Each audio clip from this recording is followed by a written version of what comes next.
제가 몇 년 전에 저희 교회에 새로 등록하신 한 교인분의 집에 신방을 갔는데요.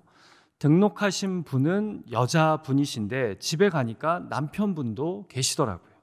보통 그러면 신방 때는 불편해 하셔서 집에 잘 계시지 않는데 마침 남편분이 방에 계시다고 하길래 그럼 제가 이야기도 나누고 또 교회에 오시라고 초대도 할 겸 거실로 모실 수 없겠냐고 요청을 드렸어요. 근데 감사하게도 남편분이 나오셔서 수십 년 전에 이 미국에 이민 오신 이야기부터 이 어르신의 삶의 이야기를 듣는데요. 제가 이분과 대화하면서 여태껏 단 한 번도 들어보지 못한 이민을 오시게 된 이유를 듣게 되었습니다. 여러분, 보통 이민 오신 분들을 보면 유학으로 오시거나 아니면 가족 초청으로 오시지 않습니까? 그것도 아메리칸 드림을 꿈꾸면서 말입니다.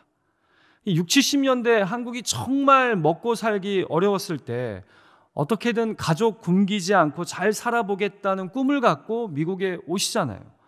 그런데 이분은 대뜸 저에게 이렇게 말씀하시는 겁니다. 가장 친한 친구에게 배신을 당했는데 그 충격이 너무 커서 미국에 오셨다라는 거예요. 말씀을 들어보니까 이분이 한국이 힘들었던 70년대에 나름 사업을 하시면서 한국에서 잘 사셨는데 가장 친한 친구에게 배신을 당한 충격 때문에 더 이상 한국 땅에 살고 싶지 않아서 무작정 미국으로 오셨다라는 거예요. 제가 어떻게 이민 오시게 됐습니까? 라고 질문을 종종 하는데 한 번도 들어보지 못한 답변을 그 어르신의 이야기 속에서 듣게 된 거예요. 여러분, 그분 연배가 못해도 70대셨는데 아직까지 자신이 이민 오신 이유를 이야기하시면서 그때 친구에게 배신당한 그 마음의 상처를, 그 감정을 차분하지만 단호하게 표하시는데요. 이 배신이 이분에게 얼마나 큰 충격이었는지를 제가 느낄 수 있겠더라고요. 그분의 말씀하시는 눈빛과 얼굴 표정에서요. 여러분, 저도 목회를 하면서 보면요, 가장 가까운 가족이나 사랑하는 친구의 배신이요, 정말 우리의 마음을 아프게 합니다. 힘들게 만듭니다. 그런데 오늘 본문의 기도자가 그런 배신의 아픔을 겪었던 것 같습니다. 그래서 4절에서 뭐라고 고백합니까? 내 마음이 내 속에서 심히 아프고 마치 죽음의 공포가 나를 엄습하는 것 같답니다. 이 배신당한 다음에 자신의 마음 상태가. 5절에서는 두려움과 떨림이 내게 밀려오고 몸서리치는 전율이 나를 덮는답니다. 왜요? 내가 사랑하고 아끼던 나의 가까운 친구에게 배신당했기 때문입니다. 그래서 이 시편 기자도요, 얼마나 그 충격이 컸던지 아까 제가 말씀드린 그 어르신처럼 자신이 살던 곳을 떠나고 싶다고 이야기합니다. 같이 본문 6절과 7절 말씀을 한번 읽을까요? 시작. 나는 말하기를 만일 내게 비둘기같이 날개가 있다면 날아가서 편히 쉬리로다. 내가 멀리 날아가서 광야에 머무르리로다. 무슨 말입니까? 나에게 비둘기처럼 날개가 있다면 어디론가 멀리 날아가고 싶답니다. 무슨 말입니까? 이 배신당한 상황과 현실에서 벗어나고 싶다는 겁니다. 이 마음 이해되시죠? 왜 우리도 마음이 정말 힘들 때, 무너질 때 이런 말 하지 않습니까? 어디론가 사람 없는 먼 곳으로 떠나고 싶다고 말입니다. 그래서 지금 시편 기자는요, 나에게 비둘기와 같은 날개가 있다면 사람 없는 광야로 가고 싶다고 고백합니다. 같이 오늘 본문 12절과 13절을 한번 세번역 성경으로 읽을까요? 이 기도자의 마음을 이렇게나 힘들게 했던 존재의 실체가 드디어 드러나는 말씀입니다. 같이 12절과 13절을 세번역 성경으로 읽죠. 시작. 나를 비난하는 자가 차라리 내 원수였다면 내가 견딜 수 있었을 것이다. 나를 미워하는 자가 차라리 자기가 나보다 잘났다고 자랑하는 내 원수였다면 나는 그들을 피하여서 숨기라도 했을 것이다. 그런데 나를 비난하는 자가 바로 너라니, 나를 미워하는 자가 바로 내 동료, 내 친구, 내 가까운 벗이라니. 개역 개정의 이 12절 번역이 좀 어려워서 그렇지 이 새번역 성경의 번역이 명확하게 지금 시편 기자의 마음을 힘들게 하는 그 대상이 누구인지를 우리에게 알려주고 있다는 거죠. 여러분 14절에 보면요, 이 배신한 친구는 시편의 기도자와 재미있게 의논도 하면서 하나님의 집 안에서 함께 신앙생활까지 했던 사람입니다. 그런데 그 사람이 지금 나를 비난하고 나를 미워하고 나를 배신했다는 겁니다. 갑자기 떠올려지는 사람의 얼굴이 있나요? 여러분, 저는 시편에요, 배신당한 자의 기도가 있다는 것이 참으로 위로가 됩니다. 왜냐하면 우리도 살면서 내가 사랑하고 아꼈던 사람에게 배신을 당할 때가 있지 않습니까? 그 사람이 갑자기 돌아서서 나를 비난하고 미워하는 일들을 겪을 때가 있지 않습니까? 그 사람은 가까운 가족과 친척 중에 있는 사람일 수도 있고 나의 이웃이자 친구일 수도 있어요. 그리고 그 배신에 시편 기자처럼 마음이 찢어지듯 괴롭고 인간에 대한 실망감이 사시나무 떨듯이 느껴져서 부들부들 떨 때가 있지 않냐는 겁니다. 그래서 어디론가 사라지고 싶은 마음이 드셨던 적이 있지 않습니까? 그런데 시편에 그런 똑같은 상황에 처한 자의 기도가 있었다는 겁니다. 사랑하던 사람, 가깝던 친구에게 배신을 당해서요, 땅 위에 사는 하나님을 경외하는 자로서 하늘의 하나님께 답답한 마음을 토로한 기도자가 있었다는 겁니다. 자, 우리는 배신당한 자의 기도를 통해 무엇을 깨닫게 됩니까? 삶 속에서 관계로 인해 상처받고 실망할 때 우리는 어떻게 해야 합니까? 먼저 사람에게 실망했을 때야말로 하나님께 기도해야 하는 때입니다. 여러분, 너무 당연한 말 같나요? 그런데 이 당연한 것을요, 의외로 배신의 충격에 깊이 빠지면서 하지 못하는 분들이 많습니다. 머리로는 이해가 되는데 막상 이렇게 배신의 충격과 실망에 빠지게 되면요, 기도조차 하기가 싫습니다. 그런데 여러분, 배신당한 자의 기도를 담은 시편 55편이 어떻게 시작되었는지 아십니까? 같이 본문 1절과 2절 말씀을 우리가 한 목소리로 읽을까요? 시작. 하나님이여, 내 기도에 귀를 기울이시고 내가 간구할 때에 숨지 마소서. 내게 굽히사 응답하소서. 내가 근심으로 편하지 못하여 탄식하오니. 보십시오. 하나님이여 하며 시작되는데 기도자의 긴박한 마음이 네 개의 동사에 담겨 있지 않습니까? 먼저는 내 기도에 귀를 기울이시고 숨지 마소서, 내게 굽히사, 곧 집중하시사 제발 이 기도에 응답하소서. 여러분, 기도자의 이 충격과 절박감이 느껴집니까? 친구로부터 배신당한 다음에. 여러분, 지금 기도자는요, 친구의 배신으로 인해 오히려 하나님을 더 간절하게 붙잡으려는 것을 보게 됩니다. 그렇죠. 사람에게 실망을 하니 붙잡을 분은 사람이 아닌 하나님밖에 없는 거죠. 친구의 배신으로 인간의 헛됨과 나의 무지함을 발견했으니 인간의 헛됨과 나의 무지함 너머에 계신 하나님을 바라봐야죠. 그런데요, 많은 경우에 우리가 믿고 사랑하던 사람에게 배신을 당하잖아요. 뒤통수를 맞잖아요. 그러면 그 충격과 아픔 속에 고스란히 잠깁니다. 물론 이해가 됩니다. 내가 정말 믿었던 친구거든요. 함께 신앙생활했던 친구거든요. 내가 정말 아끼고 사랑했던 사람이거든요. 그래서 많이 신경 써주고 서로를 돌봐줬던 사이였거든요.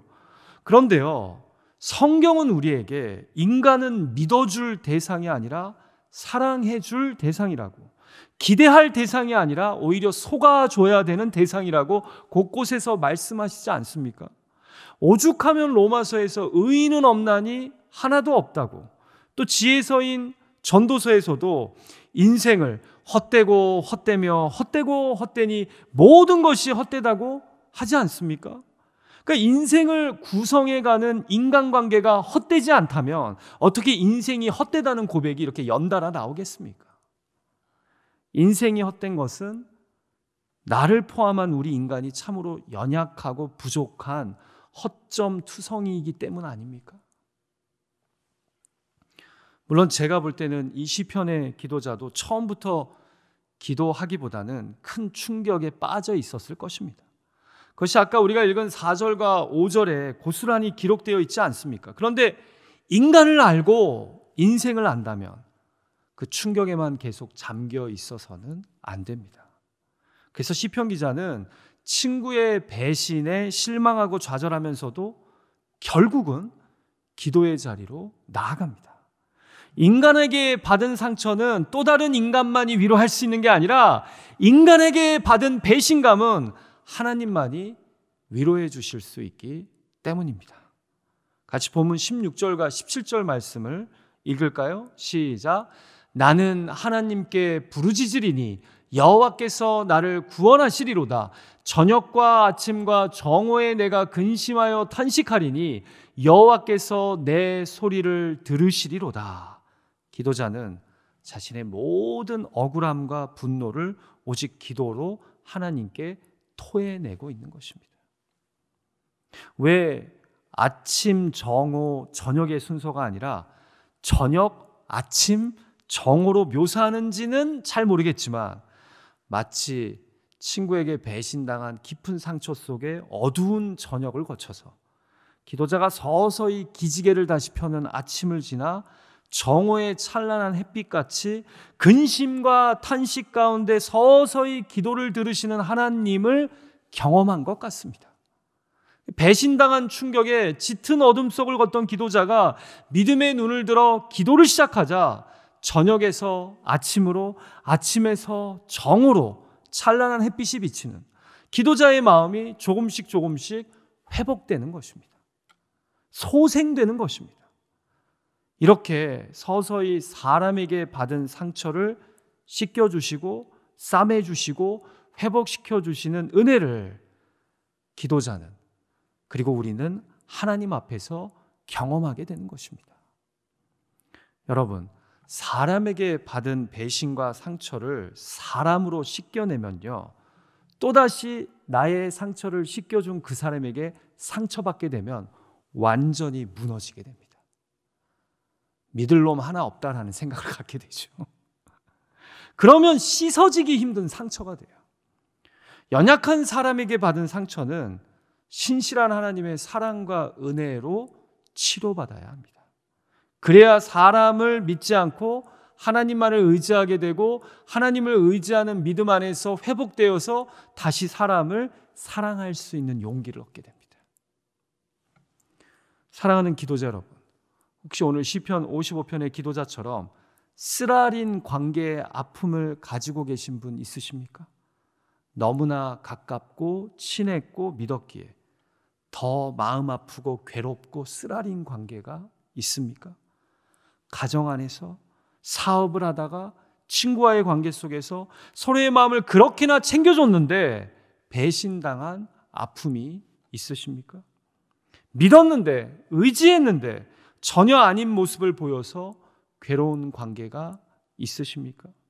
그 관계의 아픔을 가지고 저녁과 아침을 지나 정오의 탄식과 근심을 하나님께 쏟아 놓으십시오.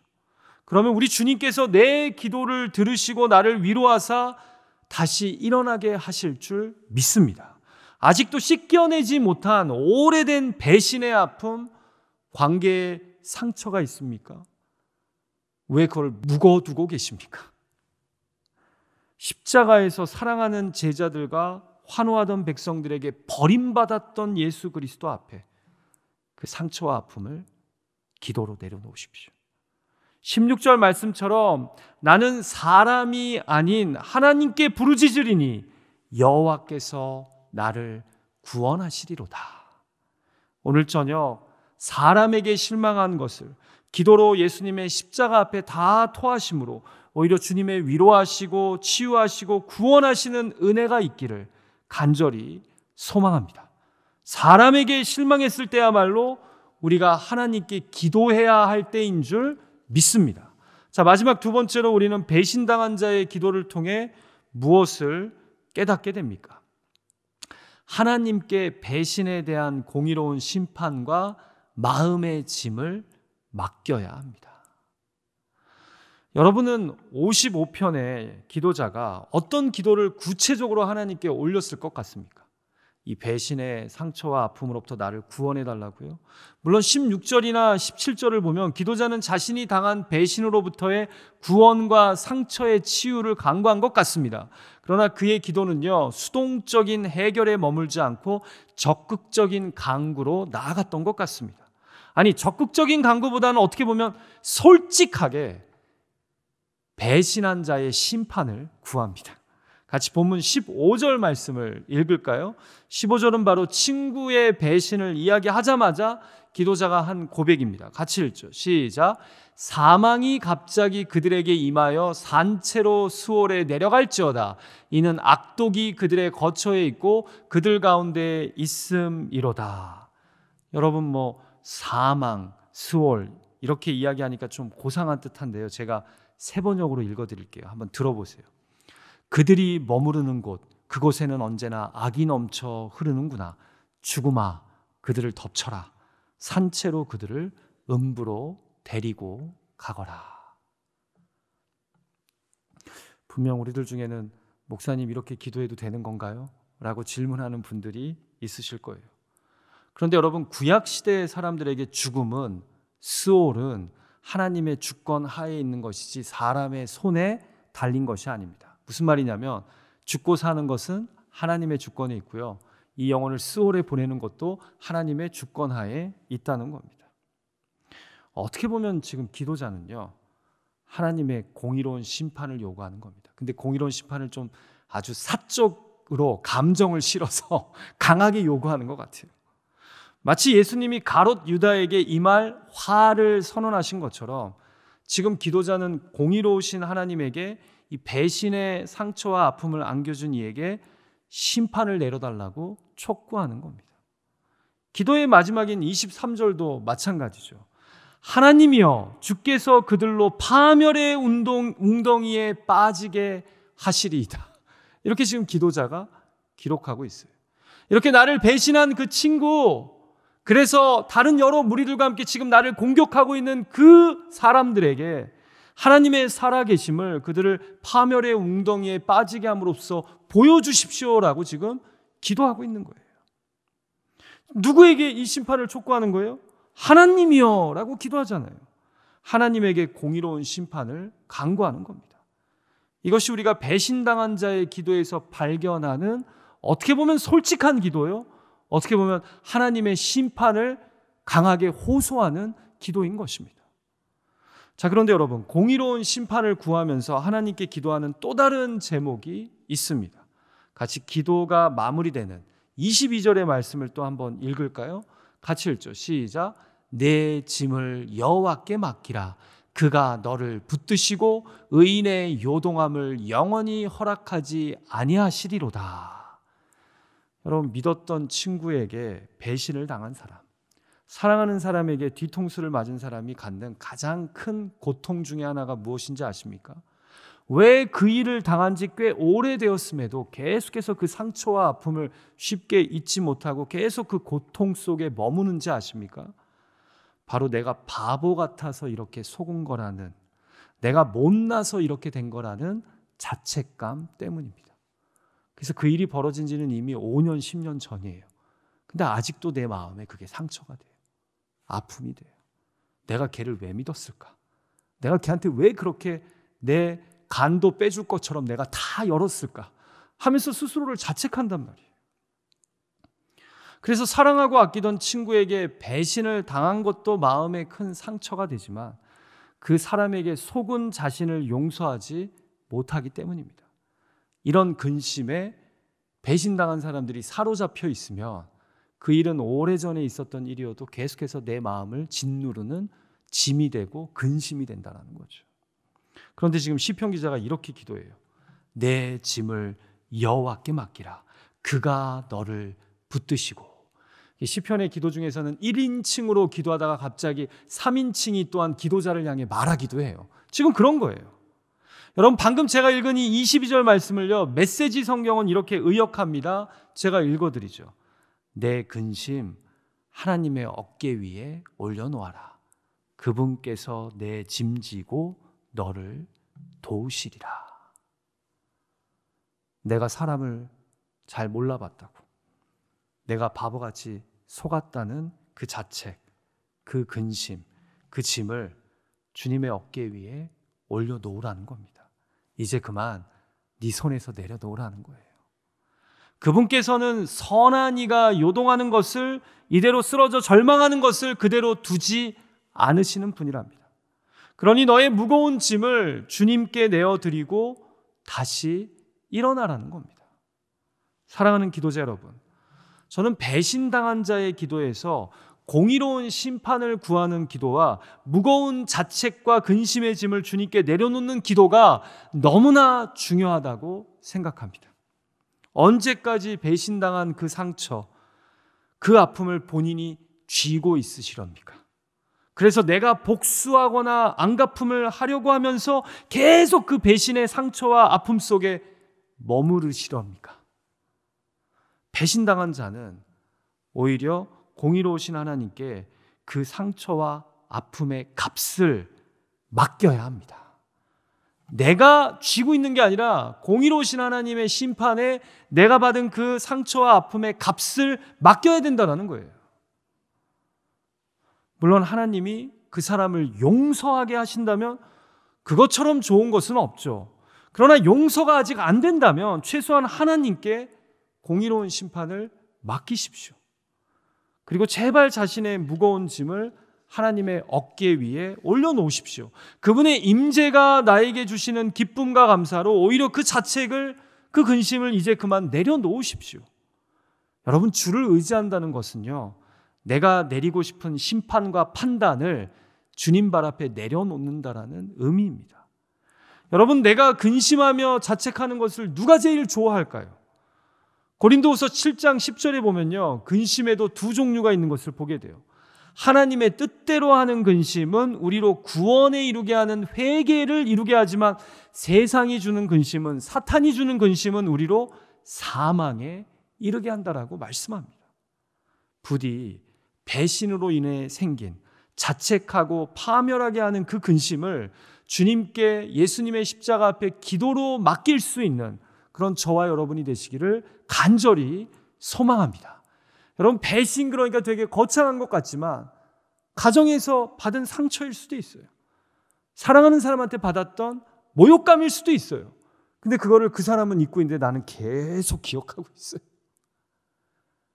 그러지 말고 그것을, 그 무거운 짐을 하나님께 내려놓으라는 거죠. 사업을 하다가 적지 않은 분들이 이민사회에서 배신을 경험해요. 또한 심지어 오늘 시편 기자의 고백처럼 교회 안에서 신앙생활을 같이 하다가 또 그 신앙생활했던 사람, 함께 시간을 많이 보냈던 사람에게 뒤통수를 맞는 상처를 우리가 주기도 하고 받기도 한단 말이에요. 근데 그러한 근심으로 말미암아 우리가 파멸에 이르기를 제일 기뻐하는 자는 누구예요? 사탄이라는 거죠. 세상이 주는 근심이라는 거죠. 그것이 아니라 하나님이 주시는 근심은 우리로 하여금 구원에 이르게 하는, 오히려 회개에 이르게 하는 근심이라는 겁니다. 말씀을 마칠까 합니다. 여러분, 이 세상에서 정말 제대로 배신당한 분 한 분 꼽으라면 예수님 아닐까요? 3년 동안 12명의 제자들과 함께 먹고 자고 이동하면서 많은 가르침과 많은 기사 이적을 보여줬어요. 예수님 십자가 지시기 전날 밤에도 제자들과 함께 마지막 식사까지 하시며 자신이 너무나 사랑하는 자들의 발까지 친히 씻겨주셨어요. 그런데 이 제자들이 예수님이 체포되자 다 뿔뿔이 흩어집니다. 수제자 베드로는 나는 당신과 함께 감옥에도 갈 거고 죽음까지도 함께 할 거라고, 이런 다른 제자들하고 난 다르다고 했던 베드로가 대제사장의 뜰에서 예수님을 3번 부인하고, 누가복음은 예수님이 그때 통곡하는 베드로와 눈을 마주쳤다라고 기억합니다. 여러분, 예수님이요, 십자가를 짊어지시면서 이 배신의 감정에 함몰되어 계셨더라면 그럼 결코 이 세상의 모든 인류를 위해 십자가를 짊어지시지 못했을 거예요. 예수님이 여전히 이 배신당한 마음에 나를 3번이나 부인했단 말이야, 이 마음에 사로잡혀 계셨다면 부활하신 다음에 베드로를 본 다음에 제일 먼저 묻는 질문은 네가 나를 사랑하느냐가 아니에요. 네가 어떻게 나한테 이런 배신감을, 상처를 줄 수 있냐라고 물으셨을 거예요. 근데 예수님은 배신에 함몰되지 아니하시고 배신을 오버컴하십니다. 그 배신당한 마음을 이겨내세요. 그리고 오히려 베드로를 사랑으로 축복하시며 자신을 3번이나 부인했던 자를 하나님의 귀한 제자로, 사도로 세우셨다라는 거죠. 예수님 얘기는 별로 감동이 안 된다고요? 예수님은 특별하니까요. 그럼 빌레몬서를 보세요. 빌레몬서를 보면 사도 바울이 사랑하는 그의 영적 제자인 빌레몬에게 편지를 보내면서 이렇게 얘기해요. 너의 집에 노예하다가 네 재산을 가지고 도망친 오네시모를 내가 만났는데 그가 예수를 그리스도로 믿었다. 내가 오네시모를 다시 돌려보내니 그를 부디 용서하고 환영해 주렴. 예수께서 우리를 용서해 주신 것처럼. 빌레몬에게 오네시모는요, 뒤통수 아주 제대로 친 노예예요. 물론 성경은 그 뒤에 빌레몬이 어떻게 반응했는지는 나오지 않지만 빌레몬서에 나와 있는 사도 바울의 권면의 그 스타일을 보면요, 당연히 빌레몬이 오네시모를 용서할 것을 이미 인지하면서 인정하면서 권면해요. 그를 영접해라. 그를 용서해 주려. 주님이 우리를 용서하신 것처럼 말이다. 언제까지 그 관계의 상처와 배신에 함몰되어 계시렵니까? 아니면 배신을 오버컴 하시렵니까? 그리고 오히려 나를 죽기까지 사랑하신 그 주님의 사랑으로 그 영혼을 용서하고 하나님이 나에게 주어진 그 사명의 길, 주께서 나에게 원하시는 그 길을 믿음으로 걸어가시렵니까? 오늘 성경은 우리에게 이렇게 말씀합니다. 사람에게 실망했을 때야말로 하나님께 기도해야 되는 때라고. 하나님께 그 배신에 대한 공의로운 심판과 내 마음의 짐을 기도로 맡기라고 말입니다. 그렇게 오늘 저녁 우리가 기도할 때 우리의 아픈 마음을 위로하시고 상처를 꿰매시고 새롭게 하시는 주님의 은혜가 우리 가운데 있기를 간절히 소망합니다.